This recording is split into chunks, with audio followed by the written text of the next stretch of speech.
In August 2015, a starving Kansas family claimed the Virgin Mary appeared in their living room. Scientists called it coincidence. Priests called it a miracle. But for the Millers, it started with one desperate prayer and 3 days without food. Sarah Miller stood in her empty kitchen at dawn, her bare feet cold against the linoleum floor. The cupboards gaped open like hungry mouths, revealing nothing but crumbs and shadows. Her husband, David, hadn't worked in months after a fire destroyed his woodworking shop, reducing 15 years of craftsmanship to ash and twisted metal.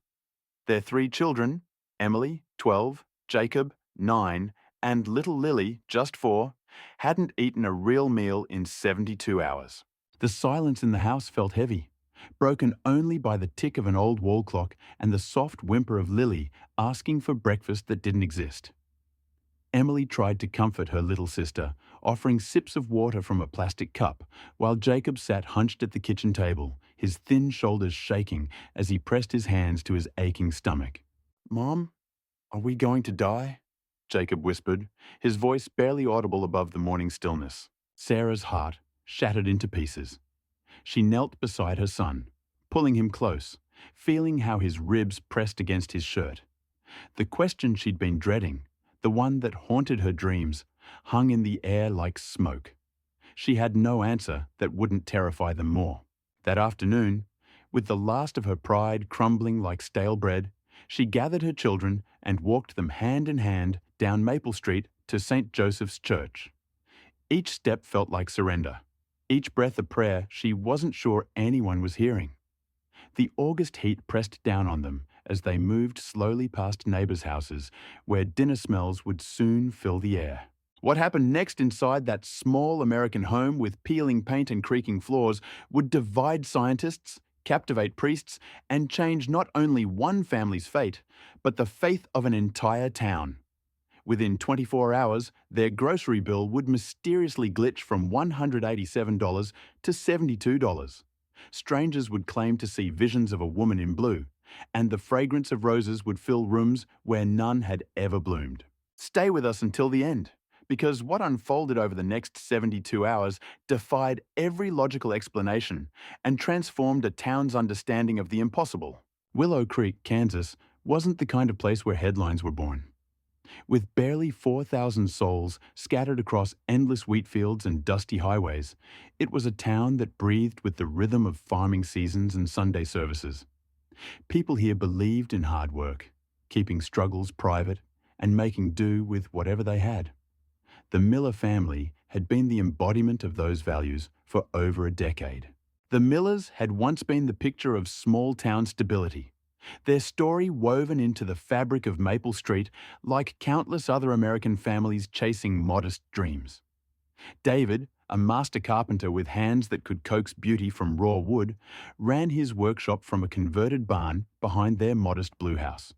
The structure had been built in the 1940s, its weathered boards telling stories of Kansas storms and prairie winds, but David had transformed it into something magical. For 15 years, his handcrafted cabinets and antique restorations brought steady income and a reputation that stretched beyond Willow Creek. Clients drove from Wichita and Topeka, drawn by word-of-mouth praise for his old-world craftsmanship.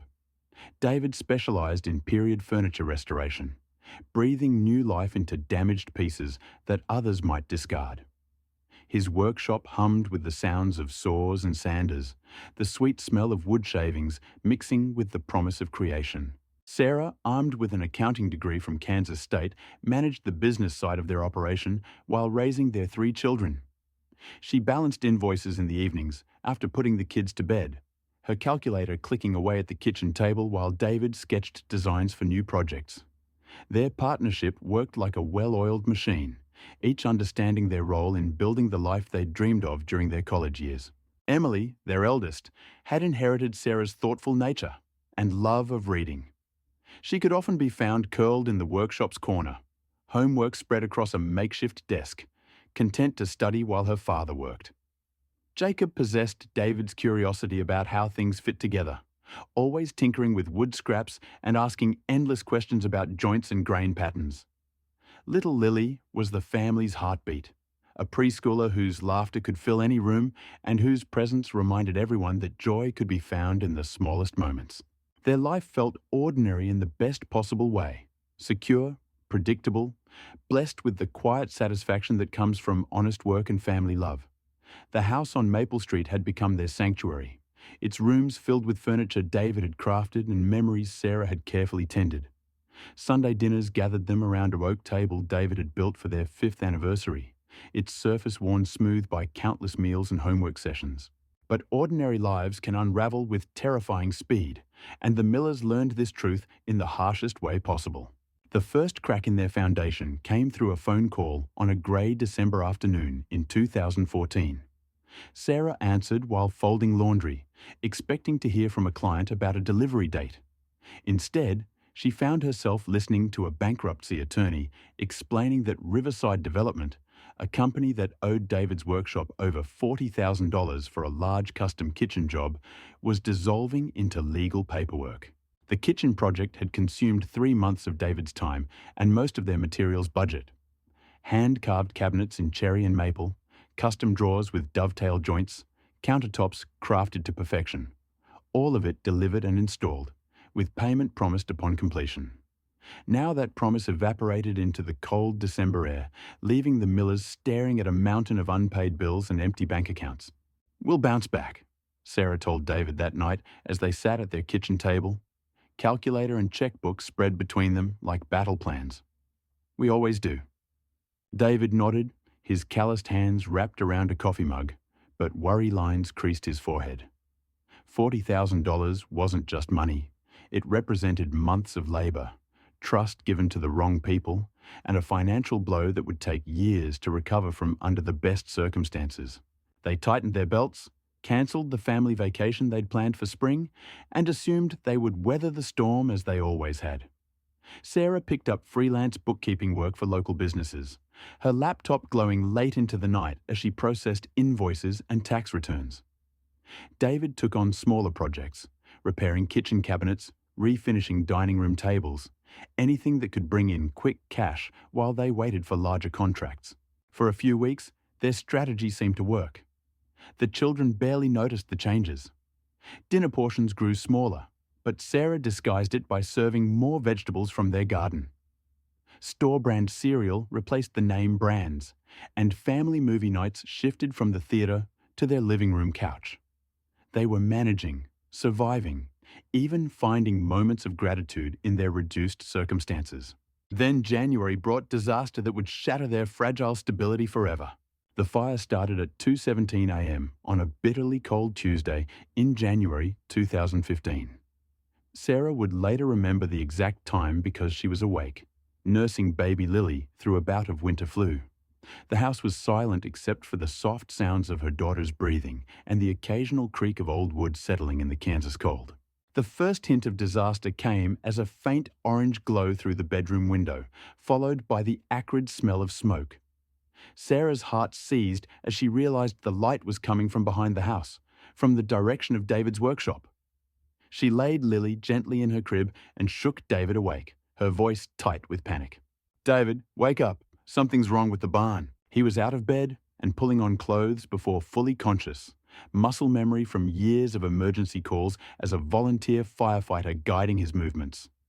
Through the bedroom window, they watched in horror as flames licked at the workshop walls, the orange glow growing brighter with each passing second. David ran outside in his bare feet, snow crunching beneath him as he sprinted toward the burning building.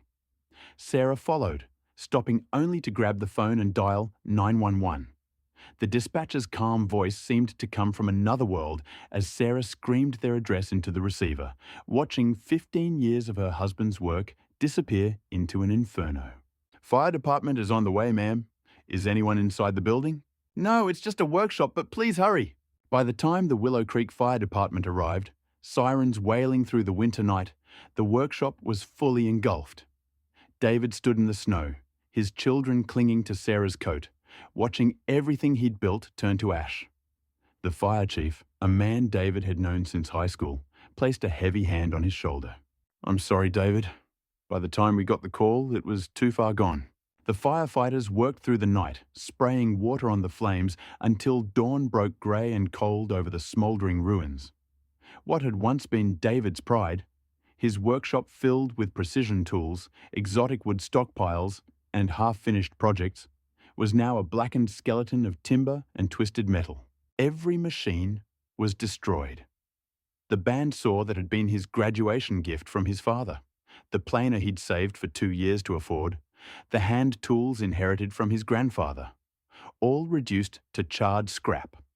The wood inventory he'd been building for years, rare pieces of cherry, walnut, and maple worth thousands of dollars, had fed the flames like kindling. As the fire chief conducted his initial investigation, David walked through the ruins with shaking legs. His workbench, where he'd crafted countless pieces, was a pile of ash. The corner where Emily did her homework while he worked was unrecognizable. The tool chest that held his father's chisels was a melted mass of metal.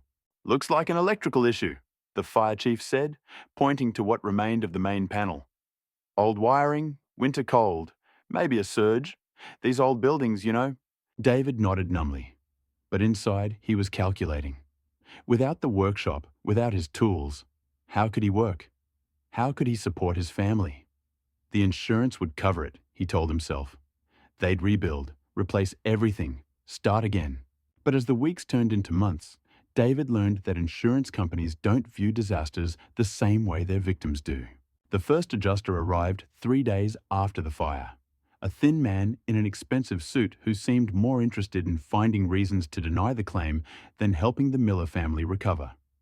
He took photographs, measured the debris, and asked pointed questions about David's electrical maintenance records. "When was this wiring last inspected?" he asked, clipboard in hand. David searched through boxes of paperwork salvaged from the house. I'm not sure. We had an electrician look at it maybe 5 years ago." The adjuster made a note. "Any modifications to the electrical system?" "I added a few outlets for new equipment, but I used a licensed electrician." More notes, more questions, more forms to fill out in triplicate. The process dragged on for weeks. Different adjusters arrived to take the same photographs, ask the same questions, request the same documentation. Each visit brought new requirements: receipts for tools purchased years earlier, proof of the wood inventory's value, detailed lists of every item lost in the fire. Sarah spent hours on the phone with insurance representatives, each conversation ending with promises to expedite the process that never materialized into actual progress. Letters arrived in official envelopes filled with legal terminology that required a dictionary to decode. "We're pleased to inform you that your claim is being processed," one letter read. "However, additional documentation is required before we can proceed with settlement." The additional documentation seemed to multiply like weeds. Repair estimates, replacement cost analyses, proof of income, business license verification, tax returns, bank statements, an endless paper trail that grew more complex with each passing day. Winter turned to spring and spring towards summer, with no resolution in sight. The letters grew more ominous, filled with phrases like potential negligence, unverified cause of loss, and coverage limitations under policy terms and conditions. David tried to work without his shop, taking small repair jobs that could be completed in clients' homes. But without his primary tools and workspace, his income dropped to a fraction of what it had been. A master craftsman was reduced to tightening loose hinges and touching up scratches, earning barely enough to buy groceries. Sarah increased her bookkeeping work, but freelance accounting in a small Kansas town had limited potential. Most businesses did their own books or used firms in larger cities. The clients she found paid slowly and often disputed her modest fees. By May, the insurance company's position became clear. A letter arrived on official letterhead, its language coldly bureaucratic. "After thorough investigation, we regret to inform you that your claim has been denied based on policy exclusions related to electrical modifications performed without proper permits and inspections." David read the letter 3 times, each reading making less sense than the last. "They're saying the fire was my fault because I added electrical outlets?" Sarah studied the denial letter, her accounting background helping her navigate the legal language. They're claiming the outlets you installed 5 years ago somehow caused the fire, even though their own investigator said it was old wiring. The insurance company recommended they consult an attorney if they wished to appeal the decision.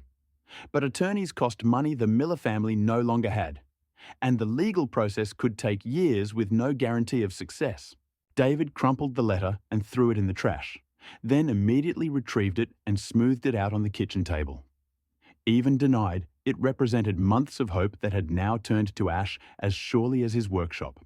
Without insurance money to rebuild or replace his tools, David faced a harsh reality. His career as a master craftsman was over, at least temporarily. The skills that had supported his family for 15 years were useless without the equipment to apply them. He swallowed his pride and began looking for employment, something he hadn't done since his early 20s. The job market in Willow Creek was limited: farming, retail, and service work that paid a fraction of what his custom woodworking had earned. At 42, he was overqualified for most positions and lacked recent experience in others.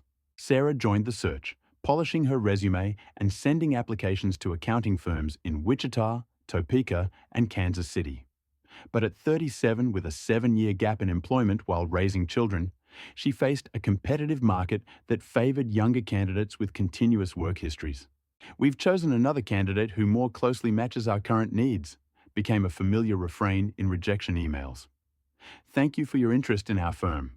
Each rejection felt like a door slamming shut, narrowing their options and deepening their desperation. Sarah had forgotten how brutal the job search could be, how impersonal and demoralizing the process of reducing your worth to a 2-page document submitted into the digital void. The bills arrived with mechanical regularity, indifferent to the Miller family's circumstances. Mortgage payments, utilities, insurance premiums, credit card minimums. The financial obligations that seemed manageable during prosperous times now loomed like mountains. They burned through their savings first, the modest emergency fund they'd built over years of careful budgeting. Then came the painful decisions. Which bills to pay? Which to defer? Which to ignore in hopes of finding income before the consequences became severe? The mortgage company sent polite letters at first, offering payment plans and hardship deferrals. The electric company was less patient, threatening disconnection after 60 days past due. Credit card companies called daily, their representatives trained to be sympathetic while demanding payment schedules the family couldn't meet. By June, David had found part-time work at a hardware store, stocking shelves and helping customers for $12 an hour. The irony wasn't lost on him, dispensing advice about tools and materials he could no longer afford to buy, discussing projects he lacked the equipment to complete. Sarah picked up cleaning houses under the table, scrubbing floors and bathrooms for cash that barely covered groceries. The work was physically demanding and emotionally crushing for someone who had once managed business accounts and balanced corporate budgets. Her hands, soft from years of office work, developed calluses from carrying vacuum cleaners and hauling mop buckets. The children began to notice the changes. Emily's requests for new school clothes were met with suggestions to check second-hand stores. Jacob's birthday party was scaled back to cake and a few friends instead of the elaborate celebrations they'd previously enjoyed. Lily, too young to understand economics, simply cried when told her favorite yogurt was too expensive this week. Pride kept them from asking for help sooner than they should have. They attended St. Joseph's Catholic Church every Sunday, dressed in their best clothes, smiling and exchanging pleasantries with neighbours who had no idea of their private struggles. When Father Michael, the parish priest, noticed David's weight loss and hollow cheeks, he offered gentle inquiries that were deflected with polite assurances that everything was fine. "How's the rebuilding coming along?" Parishioners would ask after Mass, assuming the insurance had settled and life had returned to normal. "Slowly," David would answer, forcing a smile. "These things take time." The truth was too humiliating to admit. They were drowning, sinking deeper into poverty with each passing week, too proud to admit defeat and too desperate to see a way forward. By the first week of August 2015, the Miller family had crossed an invisible line from struggling to starving. What began as careful budgeting and reduced portions had evolved into something far more desperate: the daily calculation of whether they could afford to eat. The refrigerator, once full of the abundance that American families take for granted, now contained mostly condiments and expired items they couldn't bring themselves to throw away. The freezer held ice cubes and a bag of frozen peas Sarah had been stretching for 3 days. The pantry, where bulk purchases had once provided security, echoed with emptiness. Sarah had become an expert at creating meals from nothing, turning flour and water into something resembling bread, stretching a can of beans across multiple meals by adding water and calling it soup. She told the children it was a cooking experiment, that they were learning to appreciate simple foods the way their great-grandparents had during the Depression. But the children were too smart to be completely fooled. Emily, at 12, understood more than her parents realized about their financial situation. She had started wearing the same hoodie to school every day, not because she liked it, but because the other clothes were too small or too worn to be presentable. When classmates asked about her limited wardrobe, she invented stories about preferring a minimalist style. Jacob, 9 years old and naturally curious, had stopped asking questions about when they might go to the movies or buy new video games. He learned to accept water when he asked for juice, to eat whatever was placed in front of him without complaint, to press his lips together when his stomach cramped with hunger in the middle of the night. Little Lily, at 4, lacked the social awareness to hide her needs. She asked repeatedly for the foods she remembered: cereal with milk, chicken nuggets, the strawberry yogurt that had once been a regular treat. Her parents' explanations about trying new foods and learning to appreciate what we have meant nothing to a preschooler whose body was demanding the nutrients it was being denied. The house itself began to reflect their desperation. The air conditioning was turned off to save money, leaving the Kansas summer heat to press against the windows like a living thing. The telephone service was discontinued after 3 months of missed payments, cutting them off from potential job opportunities and emergency contact with the outside world. Sarah walked to the grocery store because they'd sold their second car months earlier, carrying exact change in her purse and a carefully calculated shopping list designed to provide the most nutrition for the least money. She avoided eye contact with neighbors and former clients, embarrassed by her appearance and afraid they might ask questions she couldn't answer honestly. David took any work he could find: mowing lawns for $20, hauling trash for neighbors, painting fence posts in the August heat. The skilled craftsman who had once commanded $50 an hour for custom work now begged for day labor that barely paid for a loaf of bread and a gallon of milk. At night, after the children were asleep, Sarah and David would sit at their kitchen table in silence, staring at stacks of overdue bills they had long since stopped opening. The red final notice stamps had become background decoration, as meaningless as wallpaper. "I feel like we're invisible," Sarah whispered one night, tears streaming down her face.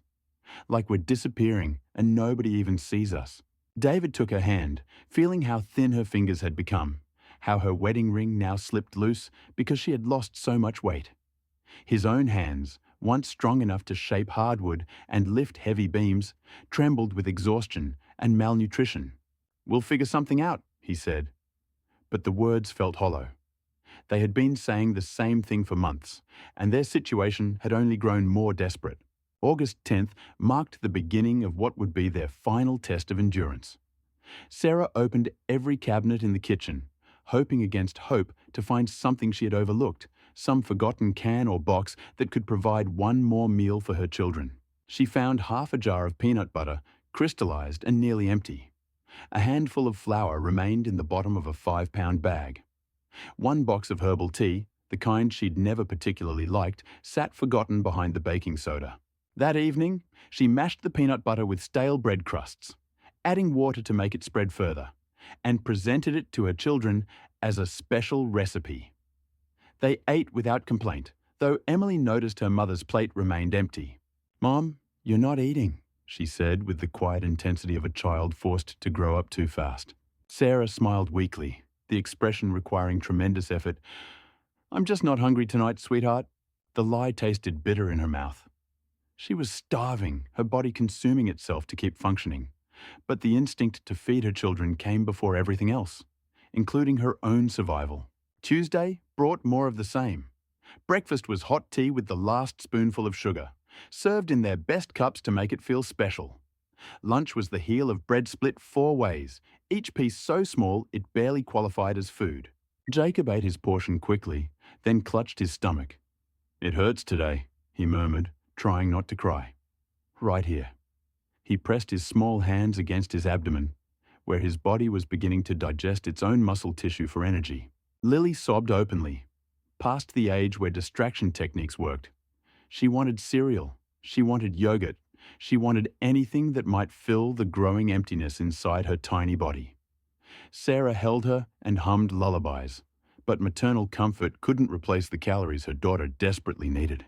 That night, after putting the children to bed with stories instead of full stomachs, Sarah sat on the kitchen floor and cried into her hands. The tears came from a place deeper than sadness, from the primal terror of a mother who couldn't protect her young, who had failed in the most basic requirement of parenthood. "God," she whispered into the silence, her voice breaking with exhaustion and despair. "If you can see us, if you can hear me, please help my children. I don't care what happens to me, but please don't let them suffer for our failures."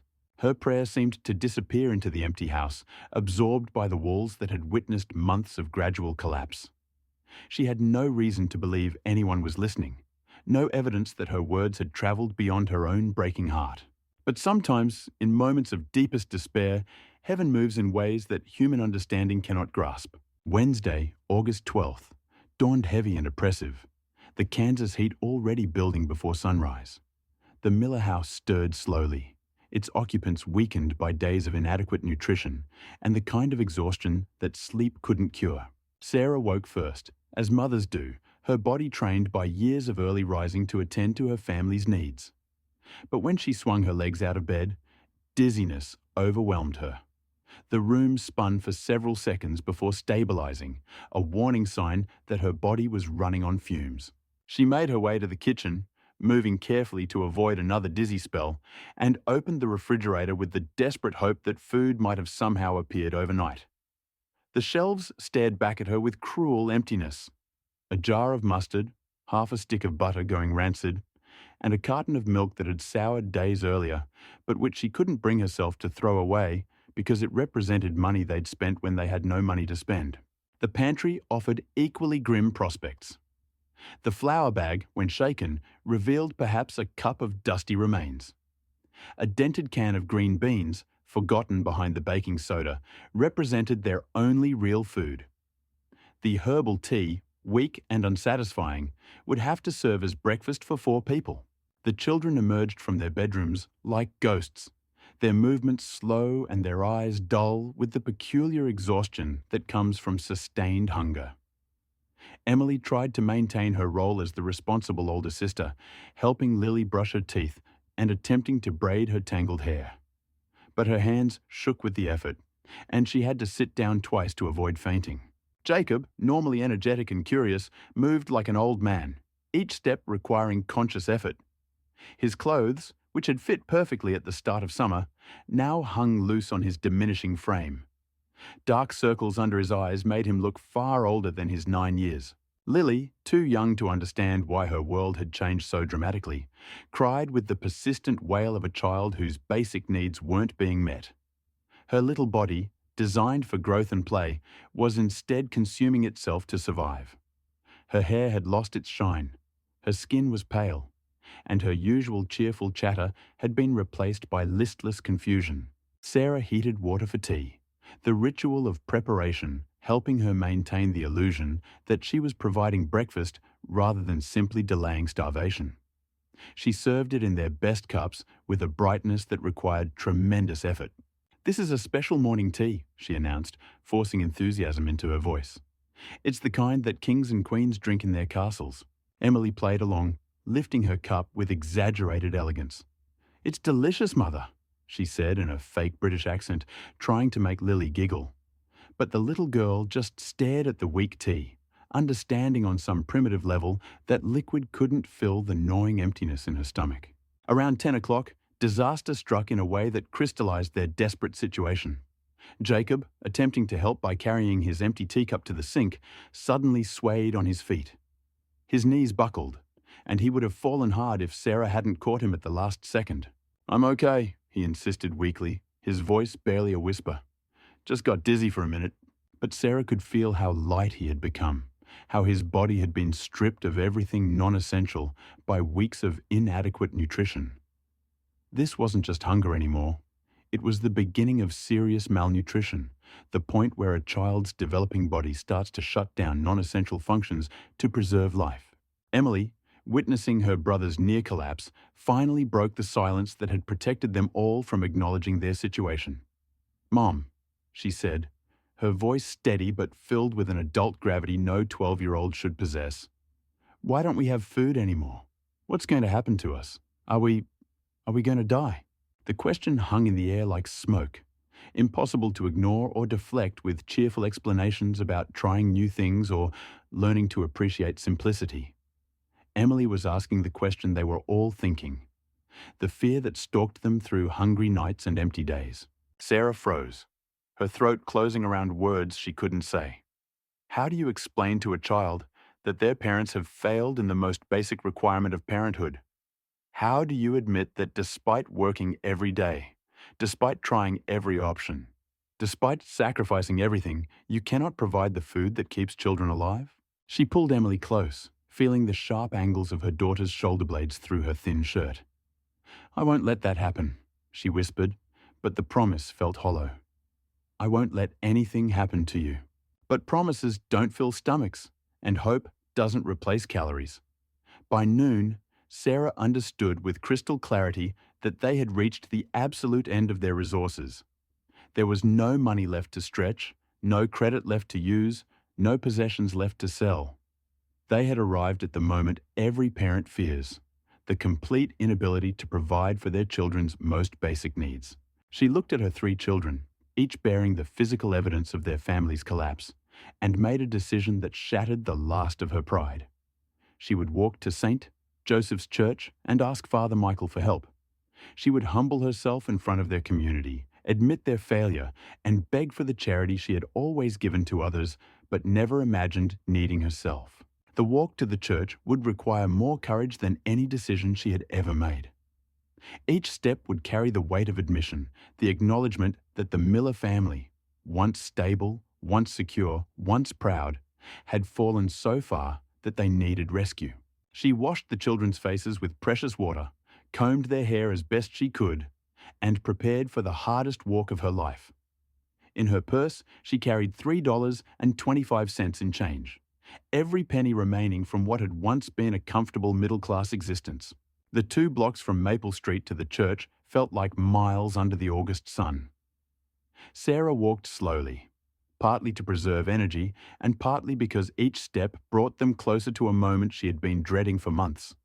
Her children flanked her, Emily holding Lily's hand, while Jacob walked close enough to his mother that she could catch him if he faltered again. They made an unusual sight, a thin woman and 3 undernourished children moving with the careful deliberation of people conserving every ounce of strength. Neighbours working in their yards glanced up as they passed, some waving cheerfully, others pausing to wonder why the Miller family looked so drawn and serious on what should have been a pleasant summer afternoon. Mrs. Patterson, watering her flower garden, called out a friendly greeting. "Beautiful day, isn't it? How's David's new workshop coming along?" Sarah managed a weak smile and a wave, unable to trust her voice to respond without breaking. The assumption that they were rebuilding, that insurance money had solved their problems, that life had returned to normal, felt like salt in an open wound. St. Joseph's Catholic Church stood at the corner of Main and 3rd, its red brick facade weathered by decades of Kansas storms, but still solid and welcoming. The structure had been built in the 1920s by German immigrants who understood the importance of creating something permanent in a landscape that could be harsh and unforgiving. The church itself was modest by big city standards. A simple nave with wooden pews, stained glass windows that cast colourful patterns on the floor during morning mass, and an altar that spoke more of honest faith than elaborate decoration. This was a working-class church, built for farmers and shopkeepers, designed to accommodate the spiritual needs of people who understood struggle and the importance of community support. The rectory stood adjacent to the church, a 2-story house that served as both Father Michael's residence and the administrative heart of the parish. Its white wooden siding needed fresh paint, and the front steps sagged slightly from decades of use, but it represented sanctuary to the countless families who had sought guidance within its walls. As they approached the front gate, Sarah felt her courage wavering. What if Father Michael wasn't home? What if he was busy with other parishioners? What if he looked at them with the kind of pity that burned like acid? She had never been on this side of charity before, never understood the humiliation that accompanies asking for help. Emily sensed her mother's hesitation. "It's okay, Mom," she whispered, displaying wisdom far beyond her 12 years. "Father Michael is nice. He won't make us feel bad." The sound of her daughter offering comfort when she should be receiving it nearly broke Sarah's resolve entirely. But Lily's weak whimper and Jacob's unsteady gait reminded her that this wasn't about her pride anymore. This was about survival. She rang the doorbell, a simple chime that echoed inside the rectory. Through the front window, she could see movement, someone approaching the door. Her heart hammered against her ribs as footsteps grew closer. When the door opened, Father Michael Kowalski stood before them in casual clothes, khaki pants and a polo shirt that made him look more like someone's grandfather than a Catholic priest. At 62, he had served the Willow Creek parish for over 20 years, his silver hair and kind eyes reflecting decades of listening to confessions, comforting the grieving, and helping families through their darkest moments. Father Michael took one look at Sarah and the children and immediately understood that this wasn't a social call. Their hollow cheeks, the way they leaned against each other for support, the desperate look in Sarah's eyes. All of it spoke louder than words about their condition. "Father," Sarah began, her voice breaking on the first word. The speech she had rehearsed during their walk evaporated, leaving her with nothing but raw honesty. "We haven't eaten in 3 days. My children are hungry. I don't know where else to go." The words tumbled out like a confession, carrying months of accumulated shame and desperation. Each syllable was an admission of failure, an acknowledgement that despite their best efforts, they had lost the battle to maintain their independence. Father Michael's expression didn't change to the pity Sarah had feared. Instead, his eyes filled with the kind of gentle compassion that sees suffering without judgment, that recognizes crisis as an opportunity for grace rather than failure. "Come in, my dear," he said immediately, stepping aside to welcome them.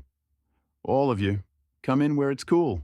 He led them into his modest living room, a comfortable space filled with worn furniture and the kind of personal touches that spoke of a life dedicated to service. Religious books lined wooden shelves, family photographs from his pre-priesthood life sat on side tables, and a large crucifix dominated one wall, not as decoration, but as a constant reminder of sacrifice and love. "Sit, please," he said, gesturing toward a couch that had clearly hosted many troubled families over the years. The children sank into the cushions with visible relief, their small bodies grateful for rest and the blessing of air conditioning. Father Michael disappeared into the kitchen without another word, understanding that immediate needs superseded lengthy conversations. Within minutes, he returned carrying a tray that looked like salvation itself. A pitcher of cold milk, a sleeve of crackers, a jar of peanut butter, and a bowl of fresh fruit. "Here, little ones," he said gently, setting the tray on the coffee table. "Eat first. We can talk afterward." For a moment, the children hesitated, glancing at their mother for permission. The sight of real food after days of deprivation was almost overwhelming. Emily's hands shook as she reached for a cracker. Jacob's eyes filled with tears as he poured himself a glass of milk. Lily dove in with the uninhibited hunger of a 4-year-old, spreading peanut butter with the intensity of someone who had forgotten what satiation felt like. Sarah sat beside her children, watching them eat with a mixture of relief and heartbreak. Relief that their immediate hunger was being addressed. Heartbreak that she had been unable to provide this most basic necessity herself. Tears streamed down her face as she witnessed their desperate gratitude for simple food. Father Michael settled into an armchair across from them, his presence calming and non-judgmental. He had seen this scene before. Families pushed beyond their limits, pride finally surrendering to necessity, children bearing the physical evidence of economic collapse. In 20 years of parish work, he had learned that listening often mattered more than talking. that presence could be more healing than advice. "Take your time," he said softly, addressing Sarah while keeping one eye on the children. "There's plenty more in the kitchen if they want it." For 10 minutes, the only sounds in the room were the quiet ones of desperate hunger being satisfied. The crunch of crackers, the gulp of milk, the soft sighs of children experiencing relief. Gradually, the frantic pace of their eating slowed as their bodies began to remember what it felt like to have food in their stomachs. Emily was the first to speak, her voice small but steady. "Thank you, Father. We were really hungry." "I can see that, sweetheart," he replied, his tone gentle but matter-of-fact. "I'm glad I had something to share with you." As the immediate crisis of hunger subsided, Sarah found her voice returning. The story poured out of her in broken sentences. The fire, the insurance denial, the months of failed job searches, the gradual descent from middle-class security to desperate poverty. She spoke of pride that had kept them from asking for help sooner, of nights spent wondering how they had fallen so far so fast. Father Michael listened without interruption, his pastoral training teaching him when to speak and when to simply witness someone's pain. He had heard similar stories throughout the economic difficulties of recent years, but each family's suffering was unique and deserved his complete attention. When Sarah finished, exhausted by the effort of revealing their private shame, Father Michael leaned forward in his chair. "Sarah," he said, his voice carrying the authority of someone who had seen human nature in all its complexity, "you have nothing to be ashamed of. Asking for help isn't weakness, it's love. It's putting your children's welfare above your own comfort, and that takes tremendous courage." His words felt like absolution, washing away months of self-recrimination and doubt. "I should have come sooner," Sarah whispered. "I should have swallowed my pride before it got this bad." "The important thing is that you're here now," Father Michael replied. "And you're not alone. The parish community exists exactly for situations like this." He stood and walked to a wooden cabinet in the corner of the room, opening a drawer that contained the church's modest emergency fund. The envelope he withdrew contained $200 in cash, money donated by parishioners specifically for families facing crisis. "This is for you," he said, pressing the envelope into Sarah's trembling hands. "It's not charity in the sense of pity. It's community. It's neighbors helping neighbors, the way Jesus taught us to care for one another." Sarah stared at the money, almost afraid to touch it. $200 represented hope, the possibility of feeding her children, the chance to buy a few more days while they figured out their next steps. "I don't know how to thank you," she whispered. "By accepting it without guilt," Father Michael replied. "By using it to care for your family, and by remembering that this crisis will pass. You will find your way through this." He promised to make phone calls, to ask around about potential work for David, to connect them with other resources in the community. But most importantly, he offered something money couldn't buy: the assurance that they were not alone, that their community had not forgotten them. When the Miller family left the rectory that afternoon, they carried more than an envelope of money. They carried the first flicker of hope they had felt in months, the knowledge that someone had seen their suffering and responded with compassion rather than judgment. The walk home seemed shorter than their journey to the church.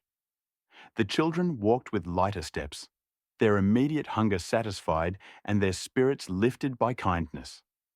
Sarah clutched the envelope like a lifeline, already planning how to stretch every dollar to provide maximum nutrition for her family. But none of them knew that their visit to Father Michael was just the beginning of something extraordinary. The simple act of asking for help had set in motion a chain of events that would challenge everything they thought they knew about faith, miracles, and the nature of divine intervention in ordinary lives. That evening, as shadows lengthened across Maple Street, Sarah Miller walked into the Walmart on the edge of Willow Creek, with her 3 children trailing beside her. She gripped Father Michael's envelope with the intensity of someone holding their last hope, the $200 feeling both like abundance and like the thinnest possible barrier between her family and complete destitution. The automatic doors whooshed open, releasing a blast of Arctic air conditioning that made the children gasp with relief. After the oppressive August heat, the cool air felt like stepping into another world, one where comfort was taken for granted and abundance filled every aisle. For Emily, Jacob, and Lily, entering the grocery section was like being transported to a fantasy land. Fluorescent lights illuminated endless shelves packed with food, more varieties and quantities than they had seen in months. Their eyes grew wide as they passed displays of fresh produce, bakery items that filled the air with yeast and sugar scents, and dairy cases stocked with gallons of milk. Sarah had spent the walk to the store carefully calculating, her accounting background helping her plan how to maximize nutrition while minimizing cost. She pulled a crumpled piece of paper from her purse. A shopping list written in precise handwriting, every item chosen for its ability to feed 4 people for as many days as possible. Bread, $2.99 for a large loaf. Milk, $3.49 per gallon. Rice, $4.99 for a 5-pound bag. Pasta, $1.29 per box. Peanut butter, $3.99 for 18 ounces. Eggs, $2.49 per dozen. Frozen vegetables, $1.99 per bag. Chicken, $5.99 per pound for the cheapest cuts. Apples, $2.99 for a 3-pound bag. Oatmeal, $3.49 for a large container. She had calculated and recalculated, estimating that she could buy enough basic staples for approximately $180, leaving $20 for unexpected necessities or a small treat for the children who had suffered so much. They moved through the aisles like careful explorers, Sarah comparing unit prices and choosing generic brands, while the children pointed hopefully at items they remembered from better times. "Mom, can we get yogurt?" Jacob whispered, his voice carrying a longing that broke her heart. "We'll see, honey," Sarah replied, her standard response when she couldn't afford something but didn't want to crush their hopes entirely. "Let's get the important things first." Emily pointed to a display of fresh apples, their red skin gleaming under the fluorescent lights.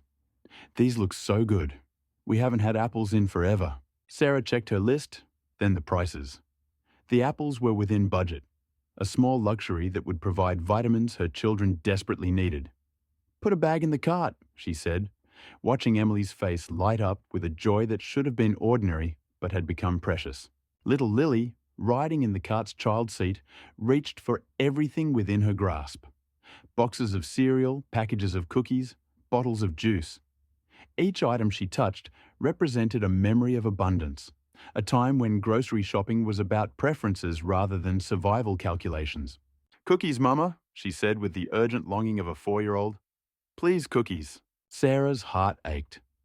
When had cookies become a luxury item? When had her daughter's simple request for a treat become a financial crisis? She looked at the price.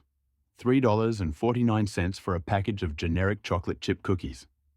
It meant less money for protein or vegetables, but looking at Lily's hopeful face, she couldn't say no. "Okay, sweetheart, we can get cookies."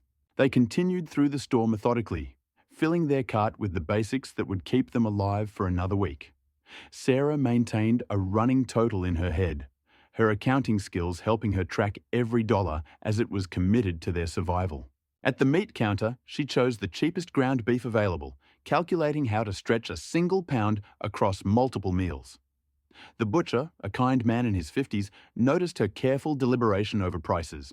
"That ground turkey is on sale today," he mentioned quietly. "Better price per pound than the beef." Sarah smiled gratefully, accepting his guidance and saving $2 that could buy a gallon of milk.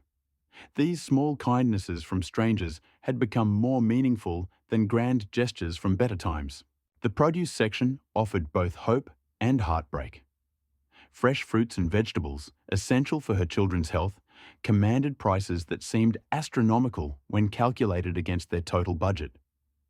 She chose carefully: bananas because they were cheap and filling, carrots because they lasted longer than other vegetables, onions because they added flavor to otherwise bland meals. By the time they reached the checkout area, their cart contained a modest but carefully selected collection of groceries. Nothing fancy, nothing fun, but enough food to prevent starvation for several more days. Sarah estimated they had selected approximately $180 worth of items, leaving just enough buffer for tax and a small emergency reserve. The checkout lines were busy with the evening rush of families doing weekly shopping. Sarah chose a lane staffed by Linda, a middle-aged cashier she recognized from previous visits during better times. Linda had always been friendly, asking about the children and commenting on seasonal purchases.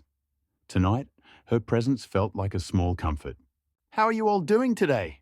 Linda asked as she began scanning items, her voice carrying the practiced cheerfulness of someone trained in customer service, but genuine warmth underneath. "We're okay," Sarah replied softly, though her hands trembled slightly as she prepared to count out the cash from Father Michael's envelope. The scanner beeped with mechanical precision as Linda processed each item. Milk, bread, rice, pasta, peanut butter, the basic ingredients of survival, rather than the varied diet her family had once enjoyed. Sarah's pulse quickened as the total climbed steadily on the register's display screen. $47.62, $78.43, $105.29, $137.85. Her mental calculations had been accurate. They were approaching her estimated total of $180, right where she expected. Sarah reached into her purse and pulled out the bills Father Michael had given her, smoothing them nervously on the counter while keeping one eye on the climbing total. $158.73, $172.45, $183.91. The final beep echoed as Linda scanned the last item, the package of cookies that had meant so much to Lily. Sarah held her breath as the screen flickered and displayed the final total, $187.45. Her stomach dropped slightly. She had miscalculated by $7, not a catastrophic error, but enough to leave her with only $12.55 from the envelope. Still manageable, still within their desperate means. Sarah exhaled shakily and began counting out the bills, ready to hand over nearly everything Father Michael had given them. But then, something impossible happened. Something that would make her question everything she thought she understood about the nature of reality. Linda frowned at the register screen, her expression puzzled. "That's strange," she muttered, tapping the display with her finger. "The system is showing $72.45 now." Sarah blinked, certain she had misheard. "Excuse me?" "The total just changed," Linda said, her voice confused but matter-of-fact. "It was $187.45, but now it's showing $72.45. I've never seen anything like this." Sarah stared at the screen, which clearly displayed $72.45 in large green numbers. The difference was more than $100. The distinction between spending nearly all their money and retaining most of Father Michael's gift. "That can't be right," Sarah whispered. "Could you check it again?" Linda nodded, her professionalism taking over despite her obvious confusion. "Let me clear this and rescan everything." She voided the transaction and began scanning each item again, more slowly this time. Sarah watched the total climb with the same mechanical precision as before. $47.62, $78.43, $105.29, $137.85, $158.73, $172.45, $183.91. And then, impossibly, the screen flickered and changed to $72.45. Linda stared at the register as if it had grown a second head. "I don't understand this." The machine calculated the correct total, then changed it to something completely different. "Maybe it's a computer error," Sarah suggested, though her voice carried more hope than conviction. "I've been using this register for 8 years, Linda replied, shaking her head.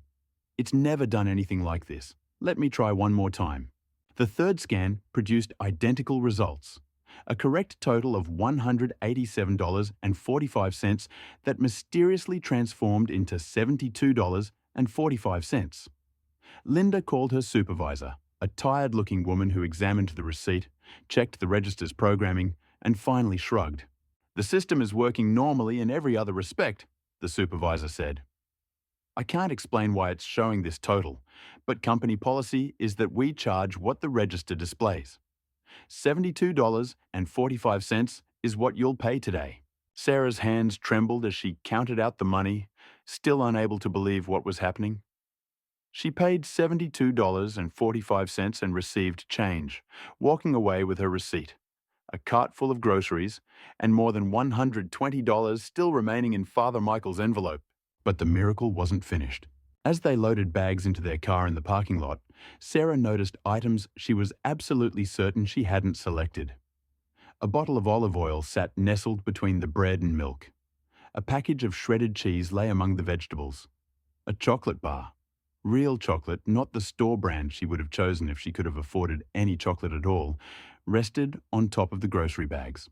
Even more mysteriously, there were jars of baby food appropriate for Lily's age, the kind she had loved before their financial collapse, but which had become an impossible luxury. None of these items appeared on her receipt, yet they were unmistakably in her possession. "Emily, Jacob," she called to her children, "did either of you put these things in our cart?"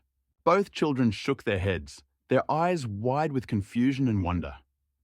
Emily examined the chocolate bar as if it were an alien artifact. "I don't remember seeing this before," she said. "Are you sure we bought it?" Sarah checked her receipt again, comparing the itemized list to the contents of their bags. According to the register, they had purchased exactly what she remembered selecting. Yet here were additional items worth at least $50, somehow appearing without explanation or additional charge. She sat heavily on the curb outside the Walmart, the Kansas sun setting behind the store, while her children explored their unexpected bounty. The world seemed to tilt on its axis as she tried to process what had just occurred. Was this an elaborate computer glitch? Had some other customer's groceries been mistakenly added to their bags? Or was something else happening? Something that defied logical explanation. The rational part of her mind searched for reasonable answers. The emotional part, exhausted by months of struggle and desperate for hope, whispered that perhaps they had just witnessed something beyond the boundaries of normal experience. As they drove home in their aging car, the back seat filled with more groceries than they had been able to afford, Sarah found herself thinking about the prayer she had whispered the night before. She had begged God to help her children, never expecting such a direct and immediate response. But looking at Jacob's excited chatter about the apples they would eat for breakfast, at Emily's careful protection of the chocolate bar she planned to share with her siblings, at Lily's sleepy contentment after a day that had begun with desperation and ended with abundance, Sarah began to wonder if her prayer had been heard after all. The mystery of the Walmart receipt would become the first in a series of inexplicable events that would transform not only the Miller family's circumstances, but their understanding of the boundary between the natural and supernatural worlds. That evening, for the first time in nearly a week, the Miller kitchen came alive with the sounds and smells of actual cooking. Sarah stood at the stove, her hands moving with remembered confidence as she prepared a meal that would satisfy rather than merely delay starvation. She cooked pasta with the mysterious shredded cheese, creating a simple but nourishing dish that filled the house with aromas the family had nearly forgotten. Fresh bread, sliced thick and spread with butter, sat warming in the oven. The apples Emily had chosen were washed and cut into segments, their crisp sweetness a revelation after days of processed substitutes. The kitchen table, which had been a place of careful rationing and empty plates, was transformed into something approaching normalcy. 4 chairs, 4 place settings, 4 portions of food that would actually satisfy hunger rather than simply acknowledging it. David arrived home from another frustrating day of job hunting just as Sarah was plating the pasta. His usual expression of weary defeat changed to bewilderment as he stepped into the kitchen and saw the abundance spread before him. "Where?" he began, then stopped, unable to finish the question. The contrast between the morning's desperate emptiness and the evening's plenty was so stark that it seemed to exist outside the realm of possibility. Sarah explained the day's events while David stood motionless, processing information that challenged his understanding of how the world worked. The visit to Father Michael, the envelope of cash, the mysterious grocery store glitch, the food that appeared without explanation. Each detail seemed more improbable than the last. You're telling me you paid $72 for all this? David asked, gesturing at the table laden with food. His engineer's mind, trained in logic and cause and effect relationships, struggled to accept what his eyes were showing him. I know how it sounds, Sarah replied. I saw it happen, and I still don't understand it. David examined the receipt, studying the itemized list and the impossible total. He counted the groceries, estimating their value at well over $200. The mathematics couldn't work, yet the evidence was undeniable. For that evening, however, explanations seemed less important than celebration. The family sat around their table and ate until their stomachs were full, truly full, not just temporarily distracted from hunger. Jacob devoured his pasta with the intensity of someone making up for lost meals. Emily ate slowly, savoring each bite as if trying to memorize the taste of satiation. Little Lily giggled with delight as she bit into fresh apple slices, juice running down her chin. David, despite his confusion about the day's events, found himself crying quietly as he watched his children eat. The sound of forks on plates, the sight of empty bowls being pushed away with satisfaction rather than disappointment, the simple miracle of providing for his family. All of it combined into an emotional release that had been building for months. I can't remember the last time they looked this happy, he whispered to Sarah. After dinner, they shared the chocolate bar in tiny pieces, making it last as long as possible. Even divided 4 ways, it tasted like luxury, like a return to the world of treats and small indulgences that had once been taken for granted.